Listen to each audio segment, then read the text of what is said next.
আয় পেরেশানির অন্ত নাই, লেকিন তাসবির কোনো খবর নাই। অভাবের অন্ত নাই, তাকওয়ার তহরাতের কোনো খবর নাই। যেটাকে রাসূল বলেছেন সুখের চাবি, এটাকে মনে করছি অশান্তির চাবি। যেটাকে মনে করছেন অশান্তির চাবি, এটাকে বানাইছি সুখের চাবি।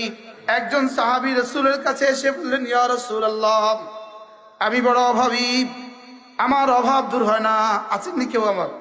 আল্লাহর নবী বললেন, তুমি পড়ো সুবহানাল্লাহি ওয়া বিহামদিহি, বেশি বেশি পড়ো লা হাওলা ওয়ালা কুওয়াতা ইল্লা বিল্লাহ। আল্লাহর নবী বলেন, আমার কোন উম্মত যদি সুবহানাল্লাহি ওয়া বিহামদিহি 100 বার পড়ে, কতবার? আমি বললাম, রব্বুল আলামিন, আমি যদি সকালে তাসবিহ পড়ি, সন্ধ্যায় তাসবিহ পড়ি, আপনি আমাকে কি দিবেন? আল্লাহর কসম, কোরআনে কারীমের সবচেয়ে বড় পুরস্কারের অফার এই শব্দ। রব্বুল আলামিন বলেন, যাও, কথা দিলাম, লাআল্লাকা তারদা, আপনাকে এই পরিমাণ দিব, এই পরিমাণ দিব, এই পরিমাণ দিব, এই পরিমাণ দিব, এই পরিমাণ দিব, এই পরিমাণ দিব। আপনি শেষ তক বলবেন আর লাগবে না। কত হইলে বলবেন আর লাগবে না? কি হইলে বলবেন না আর লাগবে না? কি পরিমাণ টাকা হলে বলবেন না আর লাগবে না? বুঝে না কথা? আমি বলি, দুনিয়া কি পরিমাণ হলে বলবেন আর লাগবে না, আর জান্নাত কি পরিমাণ হলে বলবেন না আর লাগবে না। আমার হুজুর রহমতুল্লাহ আলাই আসরের পরে কথাই বলতেন না।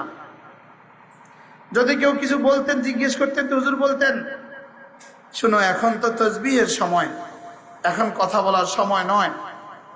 আল্লাহ তাআলা বলেন, ওয়াসাব্বিহুহু বুকরাতাম ওয়া আসীলা, সকাল আর সন্ধ্যায় তাসবিহ পড়ো। সুবহানাল্লাহ।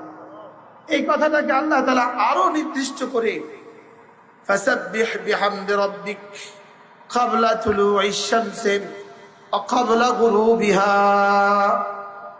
আল্লাহ তাআলা বলেন, তাসবিহ পড়ো সূর্য ওঠার আগে এবং সূর্য ডুবার আগে।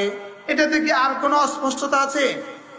হ্যাঁ, আপনি সুবহানাল্লাহি ওয়া বিহামদিহি পড়ুন ক্বাবলা তুলুইশ শামসি, সূর্য উদয়ের আগে, ওয়া ক্বাবলা গুরুবিহা, এবং সূর্য অস্তের আগে, ওয়া মিন আনাইল লাইল, রাতের বেলায় মাঝে মাঝে পড়ুন।